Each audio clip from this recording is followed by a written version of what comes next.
A hermit crab tossed a piece of candy into the air and opened its mouth, waiting for it to fall back down, but the candy was falling too slowly. Hermit crabs are very timid. It immediately retreated into its shell. It carefully peeked out its two eyes. After confirming that the surrounding areas are safe, I mustered up the courage. Crawl out quickly and eat that candy. At this moment, it discovered that there was another one in front of it. This little guy is greedy and gluttonous. He made up his mind and rushed forward, but suddenly a large seaweed fell from the sky. It was so scared that it started waving its claws around. Before I could catch my breath, suddenly, the shadow of a shark appeared on the ground. Frightened hermit crab immediately went back into its shell, trying desperately to escape. In the panic of fleeing, it even lost its shell, hiding in the kelp. The shark kept circling the shell. In a hurry, it cut off the kelp, dived into the shell next to it. As a result, the shell kicked it out directly.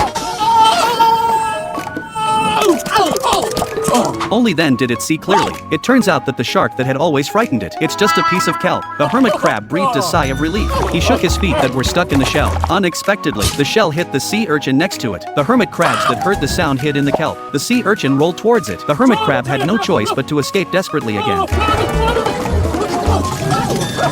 As a result, it accidentally hit a rock. He fainted, and when he woke up, the bottom of the ditch is densely packed with sea urchins. Was so frightened that it swam upwards. There were also sea urchins above. The hermit crab can only swim to the side. Successfully escaped disaster. At this moment, it discovered a shell in the distance. It rushed forward and entered inside, but it was found that it couldn't drag the shell at all. It discovered a beautiful shell on the opposite side. Just then a seaweed floated past. An idea struck me. It made the kelp into a fish tail, then swam over. As a result, the fish's tail fell off halfway through the swim. I also fell down after running out of energy. Fortunately, it landed right on a patch of kelp. The kelp floats leisurely and returned it to the shell. The shell still spits it out, but it turned out to be a blessing in disguise. The hermit crab actually rolled back into its beautiful shell.